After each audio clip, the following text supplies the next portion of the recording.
Welcome back to another episode of Lift Kit Marketing's podcast. This is the podcast for marketers who are building, evolving, and rethinking what's possible. I'm your host, John Hoft, and today's guest is someone I've had the pleasure of collaborating with over the last year in this ever-changing world of SEO and GEO.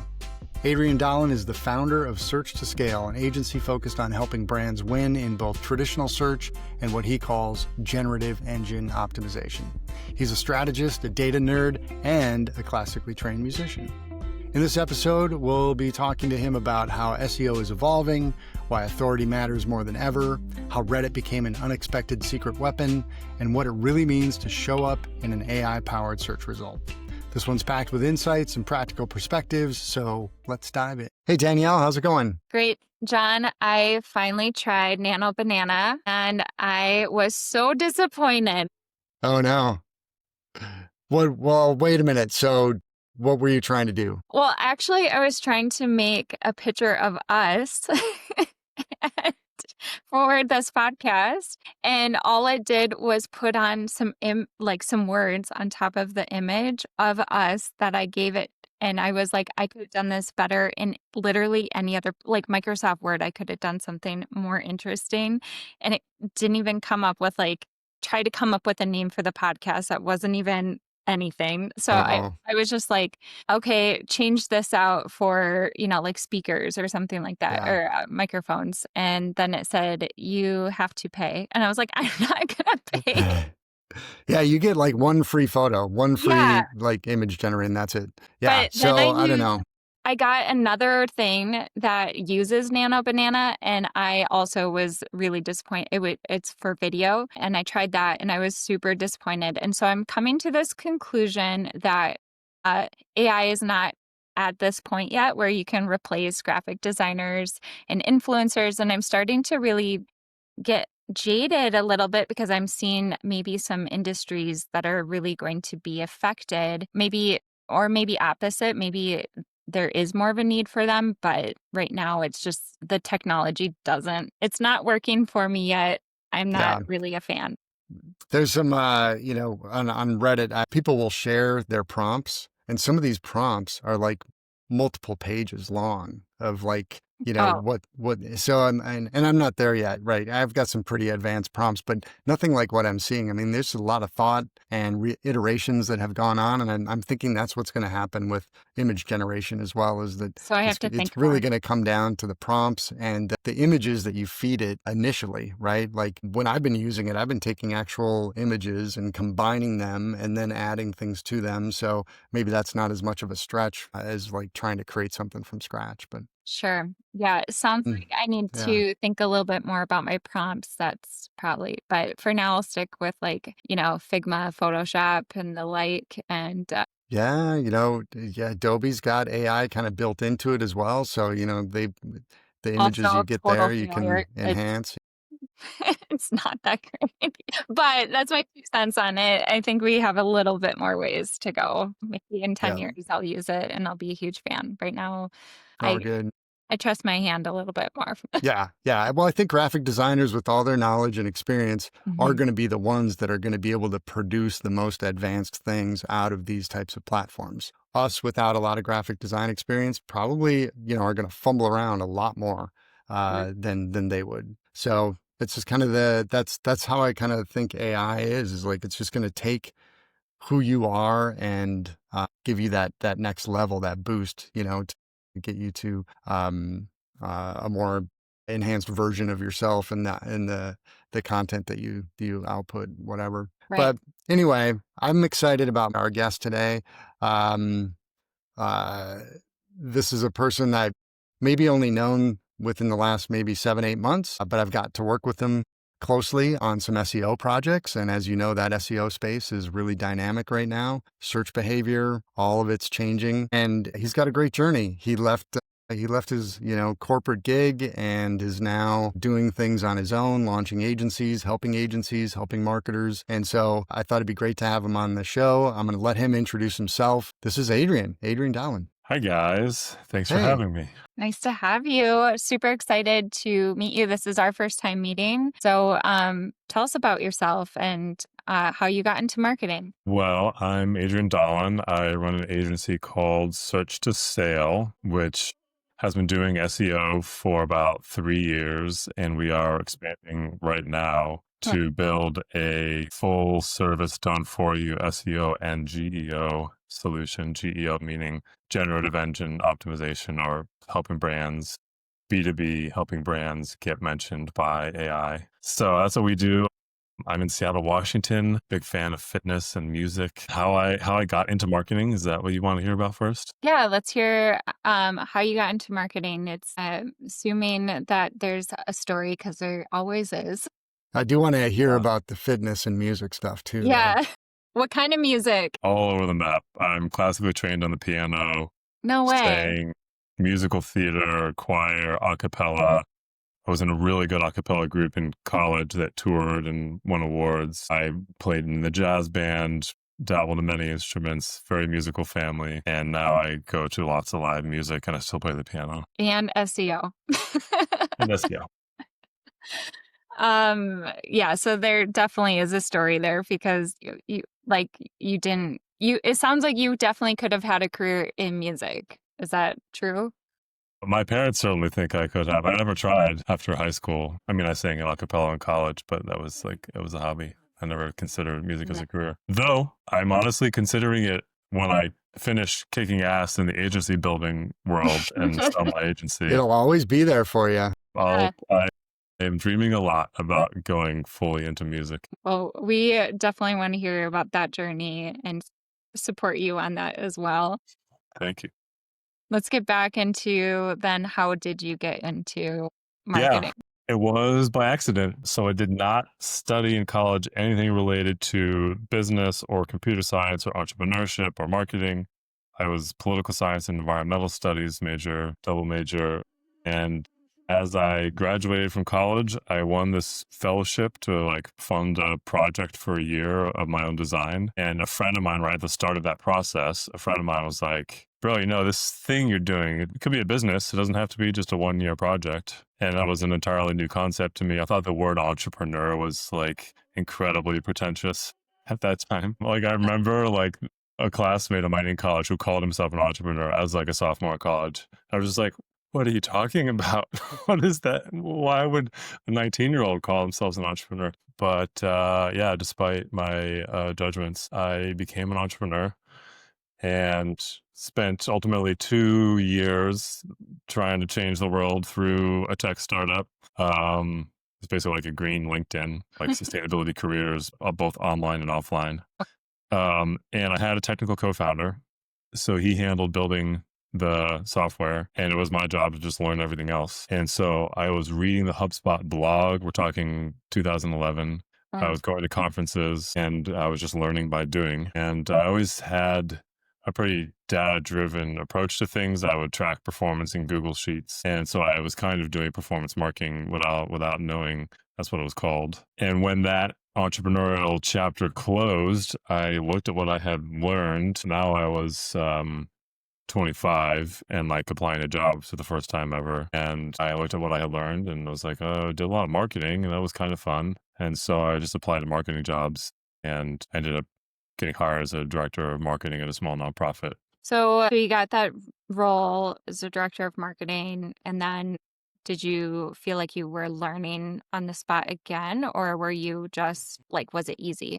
I just didn't have people to learn from, really. So I think learning how to work. It was the ideas of marketing, the kind of the concepts. Well, there was thinking about a lot of social media. It was a lot of Facebook and Twitter and stuff that was all fine, but actually knowing what the most important primary goal was, having clarity about the most important outcome, and then making sure that all my activities were driving towards that outcome. That's what I would say I was not good at early on. This is what, 2013, 14? Exactly.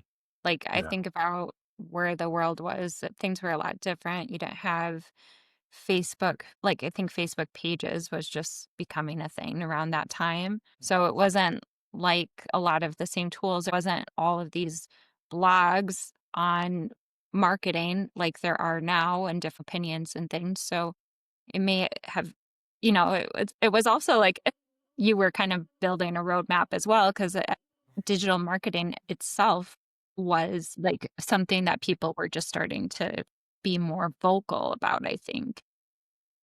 So Yeah, even if you went to college for marketing, you wouldn't have learned anything applicable right. to that job. So Yeah. what then next? Well, when I left that job 3 years later, the executive director of the nonprofit said that I had brought the organization into the digital age. So, to your point, it was right at that transition moment. And this was a 40-year-old nonprofit Mm. that was pretty old school. So, I was introducing things that were new and sometimes uncomfortable, and, like trying to get my colleagues on video. And yeah, definitely set the organization in a different direction in terms of how they tried to establish reach in the world. Hmm. And it sounds like they thought that was a good thing. Yeah, I think so. I really wanted to get more technical, and I looked at a variety of grad school programs, and I ended up in this super niche master's program at NYU, in their engineering school in downtown Brooklyn, that was basically data science applied to cities.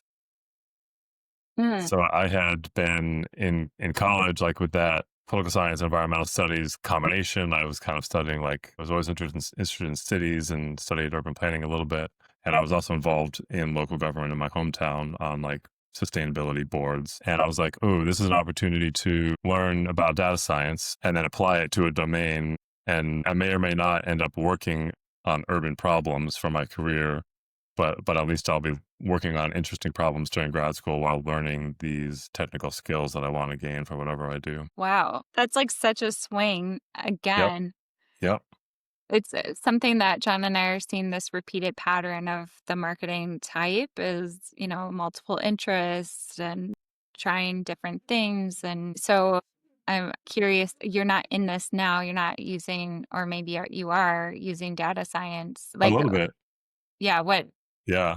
Nothing urban. The closest thing to urban that I've done since that was my very next job was political consulting. It was like a polling and analytics firm that worked on political campaigns all over the country. And so it was semi-related to urban issues, but very much related to the data science. Yeah, I don't do anything that's truly data science now, but I mean, my firm, I actually built our own like SEO content planning and monitoring tool, Mm. which required me to like write a long SQL script that blends data together and prepares it for reporting. So it's kind of a little bit more like data engineering than data science.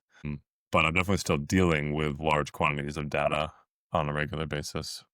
And I think that honestly, that was what made me a good fit for the world of SEO, because I'm very left brain and right brain, words and numbers, creative and analytical. And SEO, in fact, I think a lot of people fail in SEO when they really only have one of those skills. Either you're just getting obsessed about keywords and looking at data and you like don't know how to strategize or communicate or think about like a system, marketing, org as a system, or you're just kind of without like informing your content with like, what is there demand for online? I enjoy being in the words and numbers combined world. So how did you get into this? Like, so you finished your master's, you went and worked for another job, and then you went and worked for a corporation, and then made a switch into SEO? Yeah. So I quit a corporate job in February 2020, right before the pandemic hit. Great choice. Mhm. So Like yeah, right 2020 before, that was like what, like two? was like I think March 13th was the day that exactly, everything shut down. and February 3rd was the day I left corporate. Yeah. um, so it was a weird start, but it was weird for everyone. 2020 was weird for everyone, so that was fine. But basically, my firm has kind of gone through phases where first I was just a data-driven marketing consultant, and I would take whatever I could get for whatever client, and I was helping out with HubSpot, and I was doing analytics and whatever. And then the second phase was I really fashioned myself as a fractional CMO, and one of my clients for that model here in Seattle was a B2B SaaS startup, and their first business hire was a full-time copywriter who was pumping out like 3 blogs a week. The CEO had a marketing background. He just saw that there was opportunity in search, and he went all in on SEO. And at the time that I joined them, they had been doing that for like almost a year. They had been just pumping out content, and they'd had kind of a slow growth in traffic. And then they hired me as the fractional CMO, and I was told to manage this copywriter, which meant I had to start coming up with frameworks for how to decide what content to produce, how to tell him what next week's topics were going to be, how to analyze the existing stuff to measure performance, how to start shifting from focusing on traffic to actually generating leads and revenue from this traffic. And I really didn't know about SEO before that. I had hired like an SEO consultant who mostly helped. I think they were probably doing mostly technical SEO, just back end website stuff, not content strategy, and not backlinking, any of that stuff. And basically, we just had a ton of success over this startup's first, I think, 4 years of life. They got like 55 or 60% of their customers from organic Google search. And I was just pumped. And I was wanting more focus. I had been progressively niching down more and more. And I was like, this is like the first opportunity in my whole career to specialize in something. And it plays to my strengths, words and numbers. So let's do it. And I already had an idea for a way to kind of automate some of the processes we had built. And that became this tool. And I immediately sold that client as the first subscriber to the software, and then 2 other software subscribers, and then hung up my shingle, launched a website. And so this is right at the start of 2023 that I was doing SEO services. And the funny thing looking back is I really still didn't know how SEO worked. I think that's a safe bet. I mean, I don't think anybody should ever claim that they do, right? Because it's always changing. You've got to be paying attention. Google switches things up. Bing switches things up. AI comes along. You got to stay loose, stay nimble, be ready to pivot, but don't get complacent. It's true. Yeah. Humility is useful in a changing landscape. For sure. Do you get bored quick? You feel like you have to be doing multiple things at different times? And I do like stimulation, but I also like depth. Yeah. Like probably my most satisfying days are when I have a few hours for deep work on something, an internal content project or a client-facing deep data analysis and strategy or something like that. Yeah, I think people are, they gain energy from multiple projects and lots of stimulation, but then there comes a point where, I love working on a Saturday morning. Like Saturday mornings are like my deep dive, deep work, couple of hours, no emails, no calls, no meetings. Yes. And I can just dive into something, throughout the week. You guys don't have young kids. Right. Yeah, that's your Saturday morning's quite a bit different, I'm sure. Like everybody stay asleep and I'm going to sleep in too. Yeah, exactly. So now fast forward. You've got a bunch of clients, you've got software, AI comes along. Maybe some of your tactics and tools have changed a little bit. Maybe you've found some efficiencies. Tell me more about how that's impacted your agency and your services. Oh man, it's just constant change. I mean, if you like change, if you like stimulation, yeah, do digital marketing in 2025. So the funny thing is that I made the decision to go all in on SEO exactly as ChatGPT launched in, October, November 2022. Mm-hmm. And I didn't immediately consider the implications of this. But pretty soon into 2023, questions were being raised all over the place about, is SEO dead? And it means that the entire time I'm working in SEO, there's been this underlying anxiety and uncertainty about the space. And it's been pretty hard to sell SEO services in that environment because the fundamentals aren't actually that changed yet in terms of what works. Like SEO, there's still tons of traffic that goes to websites from Google. And particularly like 2023, 2024, it really hadn't changed. It is changing a bit more now.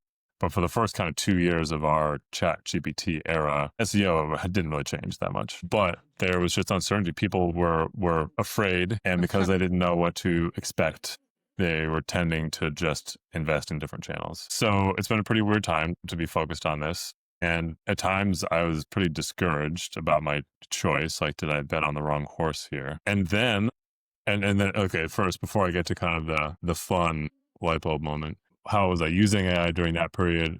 I was starting to track a little bit, starting to think about AI marketing just a little bit. Like we built a report into our tool that simply measures referral traffic measured in GA from ChatGPT and other chatbots.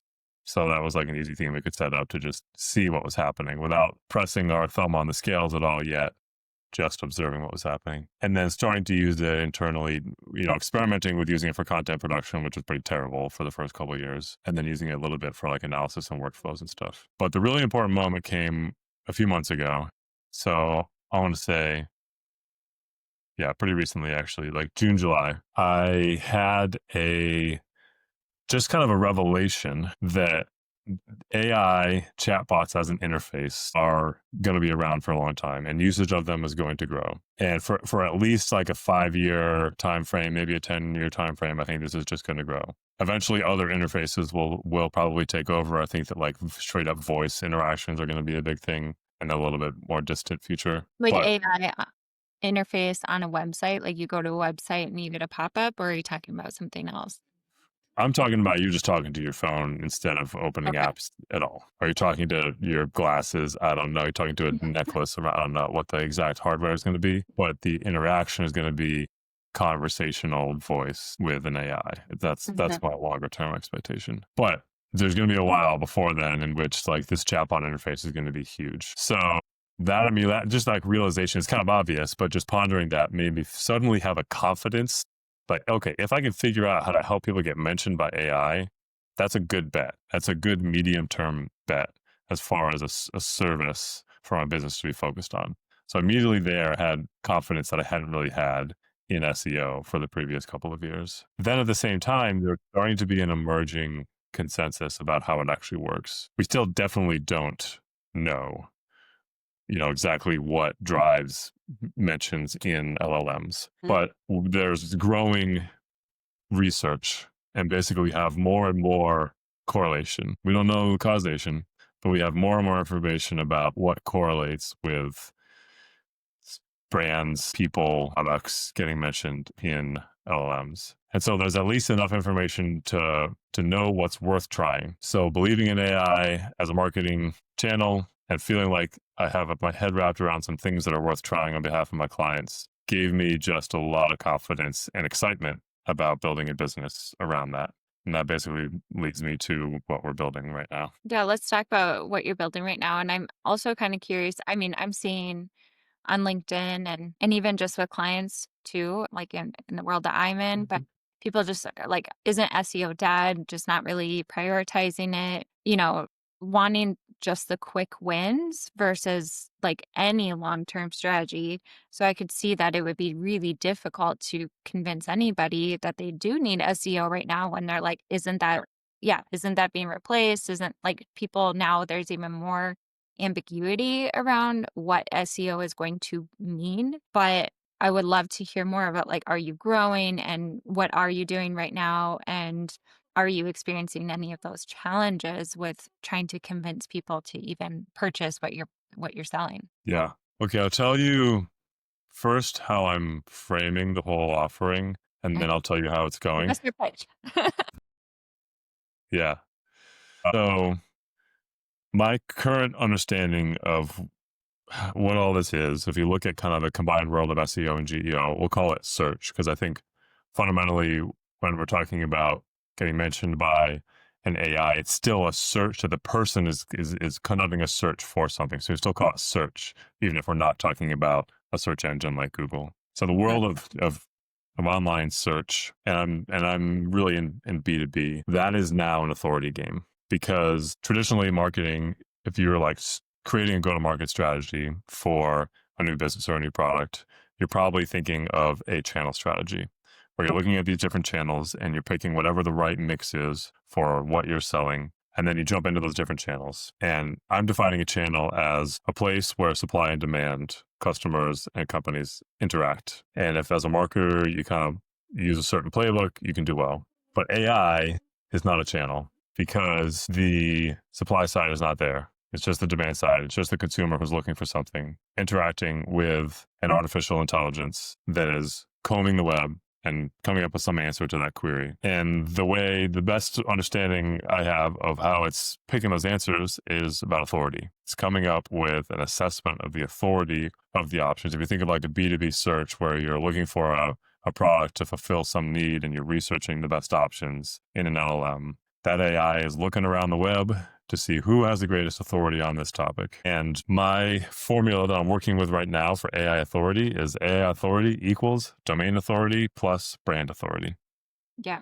AI authority equals domain authority plus brand authority. Domain authority is traditional SEO. It's having a technically strong website. It's having really good content that's targeting the right topics. It's having backlinks that build a backlink profile and domain authority.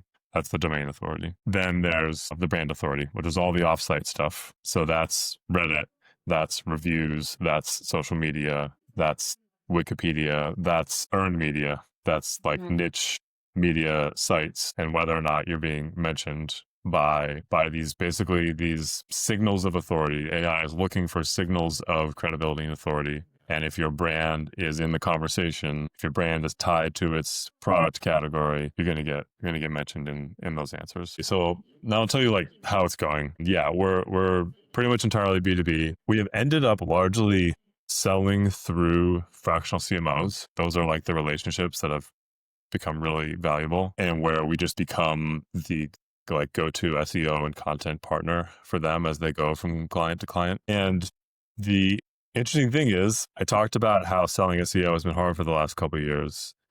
Since I started talking about AI a lot, like 2 months ago, selling has gotten a lot easier. And okay, we're recording this on September 19th.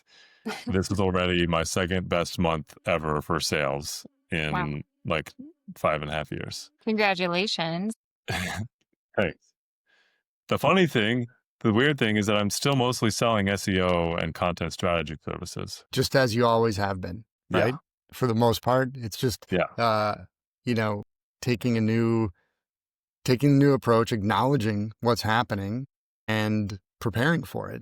And, maybe content's getting produced in a slightly different way. We're going to maybe do a little bit more offline versus on-site to kind of help with that authority, things like that, right? Well, honestly, isn't this just marketing? Like we're talking on this podcast about like your wins and your case study. And I look at you pivoting and remarketing yourself and your pitch, like redefining that and changing how you communicate about it you could argue could be the biggest win of your career so far. One of my theories is that I've been selling better, is that talking about AI gives credibility and trust that I'm able to adapt my client's SEO strategy, even if we're still mostly working on SEO versus like the Reddit side of things, which we can talk more about. Mm-hmm. So just like showing that you're nimble. And then, yeah, you're right. That's kind of a reflection of my own marketing. It's hard for marketers to market ourselves and to actually think about that. I don't know, I've tried things and it's so much easier for me to clean somebody else's room than it is to clean my own room. And I think I just think of that with marketing. It's like, sometimes we don't really think of the same, we don't give ourselves the same advice that we would give a client. I don't know. Maybe that's just me. No, it's definitely not just you. No, see it all the time. Absolutely. So you mentioned Reddit. So something nobody was talking about maybe 6-8 months ago was their Reddit strategy, right? It's like you never heard anybody talking about that. And now, that's people have picked up on the fact that a lot of the sources and the referrals that AI is referencing are coming from community forums, content that's taking place in environments where marketing typically doesn't happen. Well, Reddit doesn't want you to be there, right? All I've seen about marketing and Reddit is you can't. They won't let you. They can kick you off if they think that you are a marketer. Is that right? What's been your experience? I've had a Reddit profile for a long time. Barely used it. I would use it like to occasionally look up maybe things related to the NBA or like travel.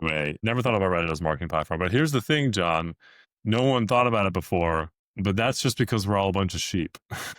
Because the opportunity has always been there. We're just dumb. Because Reddit has been there. Reddit's been there doing its thing. And there's conversations happen on Reddit about everything. Everything gets discussed on Reddit. And so it's honestly just been a missed opportunity, I think, for most of us. There's definitely some smart ones that have seen ways to tactfully and carefully strengthen their brand on there for a long time. But most of us just needed someone to tell us to do it because we weren't smart enough to figure out that there was an opportunity sitting right there in front of us. We're following the rules is what I would say. Maybe not smart enough, but just like, okay, one less thing I have to worry about because I have all of these other things. Yeah. Yeah. Yeah, but you do, I'm new to it as well, trying to understand, what are the boundaries, the guidelines, what can you get away with? How do you tactfully and safely, start to seed content that will lead to a Yeah. reference to a particular client? And I've even heard of cases where someone else has mentioned a client or made a recommendation about a product or a brand, and that brand is now banned from Oh, wow. on being on Reddit, and they had nothing to do with it, right? So I think Reddit's Yeah. still, they're trying to figure it out as well. Definitely. Yeah. And man, what an interesting place to work right now because so much opportunity and so much change and so much scrutiny. I imagine being like a product manager or someone working on like moderator relations or yeah, so many different parts of Reddit. I think it'd be a fascinating place to be right now. But yeah, it's definitely risky. I mean, so Reddit themselves have this guideline of just like be 90% normal and no more than 10% promotional is what they say. And there's the risk if you are too promotional, especially from a profile that doesn't have much history. If you just show up, if you just create a profile and immediately start promoting some brand, like Right. you'll just get shadow banned by Reddit where no one sees your stuff. You can keep posting and it just, goes into the void. And then there's the moderator side of things and the community rules side of things where, your posts and comments will just get deleted by mods if you're not following either their explicit rules or their subjective assessment of what they want in their community. So I'm like trying to build a Reddit management service. So far, we've just been kind of doing it for ourselves in a very unpromotional way where I have myself and my team using Reddit every day for normal ways where we're just engaging in stuff that interests us so that it looks like a real person's profile because it is a real person's profile. And that way you're building history and you're building karma. And then that's was basically preparing a little army to then occasionally help with the promotion of something later. And the strategy that I've been learning from folks who have been spending more time on Reddit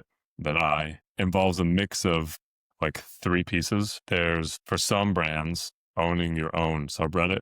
So they're not calling communities. Yeah, there's two versions of that. One is if there's a bunch of negative PR about you already on Reddit, brands will launch a branded subreddit to try to supplant some of the just quantity of discussion with more positive discussion of their brand. I hope that influences like Google rankings and LLM citations. And then for brands who don't have a PR problem already on Reddit, there's this tactic to create a community for their niche. So it's not branded, but it's like about your product category. You kind of look at what's already available on Reddit in terms of good communities, and you find a niche related to what you do, and you start that subreddit so that you can be central to the conversation about your little corner of the market. So that's like the possibly having an owned community is one part of it. Second part is occasionally posting original threads with something really interesting and probably data driven, probably research based, and maybe presented with an infographic. So like the service kind of package that we're offering right now is just 2 to 3 a month. So really low volume, 2 to 3 threads that you're starting per month. And if you own a subreddit, you're posting it there, but you're definitely also cross posting it to a couple of other relevant communities. And it just has to be a value add. It has to be like some research that you conducted, either with original data that you own, or maybe it's public data, but it's novel analysis of that data, or it's a data set that you bought or something. But there's got to be an insight to it that's actually going to be educational and helpful to people. And that kind of stuff does really well, both in terms of engagement natively on Reddit and because journalists like to look to Reddit for sources to cite in their articles. And so there's this virtuous secondary and tertiary effect where you publish that report, it gets some traction on Reddit, it gets seen by a journalist, the journalist cites it in like a niche industry publication. And now someone asks a related question in ChatGPT. ChatGPT is looking both at Reddit and at the media, and this brand is showing up. So can you like just for everybody, like give an example, like especially I guess it's a stretch for me in like the B2B world as much. I don't know, maybe I'm not thinking of the right kind of businesses, but like Cracker Barrel, like I could see, I could see tons of ways that they could post something on Reddit so that they could get some sort of conversation happening, something like that. But what kind of B2B business is starting something, and what kind of conversation are they trying to have? It's talking to the nerds. I mean, this is the beautiful thing about Reddit, is that the nature of those communities means you can get into a room with people who all share some similar interest. It's how There's it's no niche too small, right? Yeah, exactly. It's the opposite of like the social network or the LinkedIn or the Twitter, where anything you post goes to everyone who follows you. And there's something always kind of weird about that, because every one of us has diverse interests, and any one of those interests is not shared with everyone who knows us. But if you post it on Facebook, everyone who knows you sees it. And so there's kind of this implicit discouragement to post the niche stuff. And that's what's so beautiful about Reddit. It's the place for the weirdos. So to bring it, you can see that I'm kind of falling in love with Reddit, even though I'm new to it. People will use Reddit to talk about, I don't know, your finance app that goes on top of Salesforce for revenue forecasting. There's people in that little world who are talking about how they're trying to do for financial forecasting in Salesforce, and like what can be done and the limitations of it, and blah, blah, blah. And so the tactic is for, if you're selling that app exchange app, to jump in there and not jump in immediately talking about your app, but jump in there and answer people's questions just as a subject matter expert. Just be helpful. 90% of the time, be helpful. And then 10% of the time, mention, we actually built something that can help you with this. Yeah. It's interesting because we talk about AI a lot on this podcast and how it's affecting the industry, other industries. And the thing that I'm kind of gleaning from this conversation is that what's going to matter the most going into the future is actually a true community, because it sounds like we're going into this phase where you can control the narrative. If you know the game, you can put out any information that you want people to believe. So, but what you won't be able to replace is the interaction with, responding and interacting with your community and building that community. And so maybe being human will actually matter even more. Or maybe it always has, and it's just in a different aspect. Yes, exactly. And I've been thinking about this and kind of hoping for this outcome. I think if you make the steel man or kind of best case argument for where we're headed, it's basically that AI is going to reflect the wisdom of the crowd. So if a brand gets away with post something on Reddit, or gets away with getting their CEO mentioned in some publication, there's people going to respond. And we see human behavior on the internet, on Twitter, on Reddit anyway. Like when people see stuff they think is dumb, they like to know. It's like, I think it's gonna be easy to game it right now and like for the next year or so, but the ecosystem will adapt, and the crowd will let you know whether or not they like that product.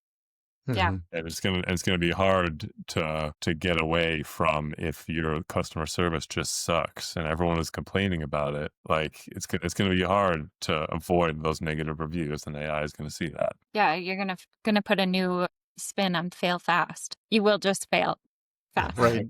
Yeah, I think just be a good human, that's going to become more and more important. And I think people like to buy from people. Yep. They, with the volume of content that's being produced, whether it's in your inbox or the phone calls or whatever's coming at you, I think what's going to happen is the events where you can physically connect with people, the videos like this that you can watch and see that, who's behind it. I think those, my hope is that those things become more and more important. And that's where the trust and the authority and the experience is all going to play out. Meanwhile, people want to get traffic to their websites, right? And that's not going to go away anytime soon. They've invested in a lot in their websites. And one thing that at the Inbound conference that I was just at, that Neil Patel actually spent a lot of time emphasizing, was that, your organic traffic from Google might go down, but because of AI and how people are searching and how they're educating themselves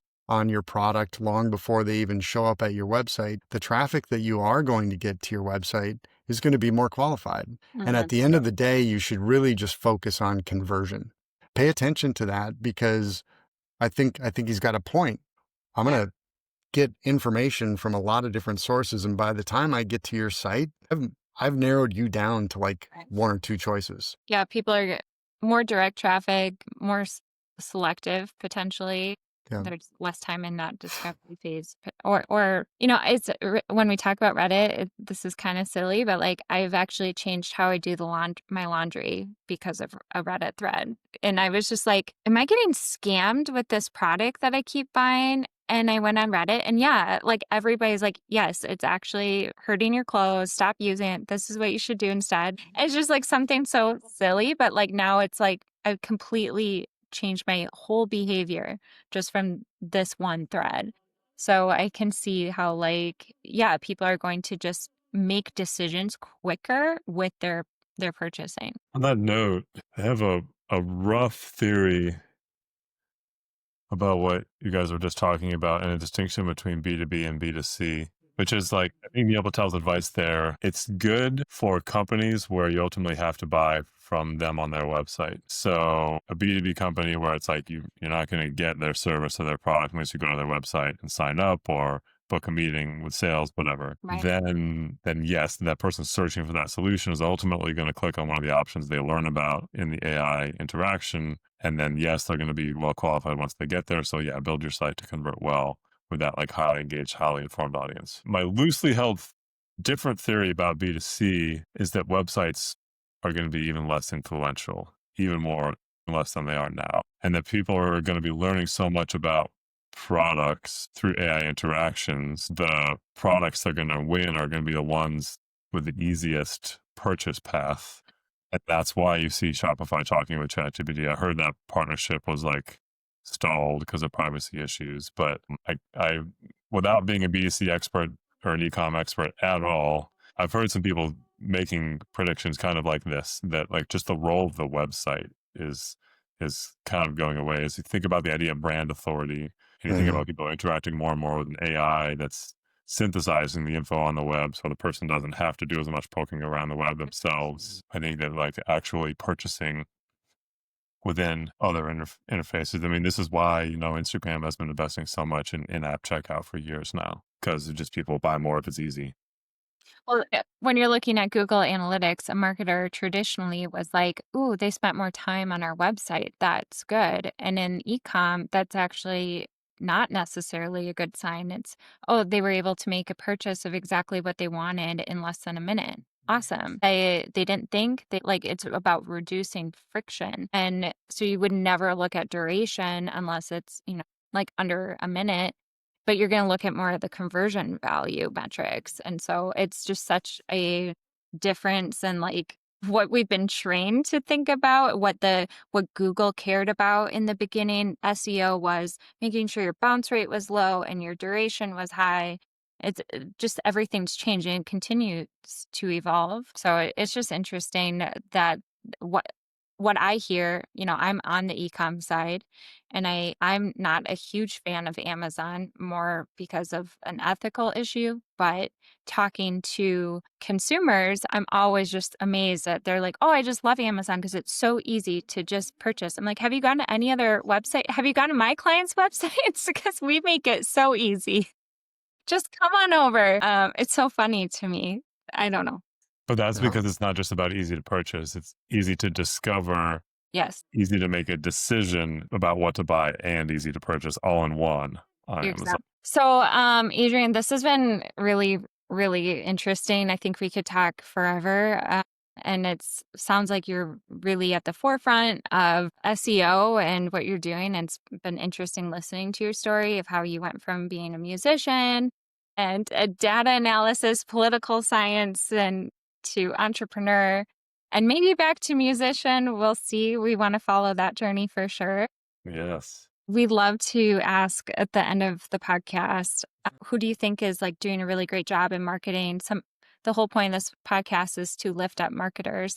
Who would you like to lift up today? I'm getting a lot out of LinkedIn these days. It's funny because LinkedIn is another one of these like emerging marketing channels where people have been going crazy the last couple of years, just posting so much more. And there's a lot of garbage. Like anytime there's like an incentive, people will flock in there and do it poorly and poorly at scale. And so like, yes, there's a lot of garbage on LinkedIn, but the reality is my own feed is full of really smart people saying really interesting things. And I think the algorithm's actually working pretty well. And so like what comes to mind, the Ahrefs, so that's the keyword research tool, Ahrefs. The Ahrefs marketing team are really fascinating. Ryan Law is their content marketer. Like he has all the rich data of Ahrefs to dig into, to study stuff, and then he posts great content just with research that's useful to all digital marketers. So like go to learn from what he's posting and to watch how he's doing content marketing, both on LinkedIn and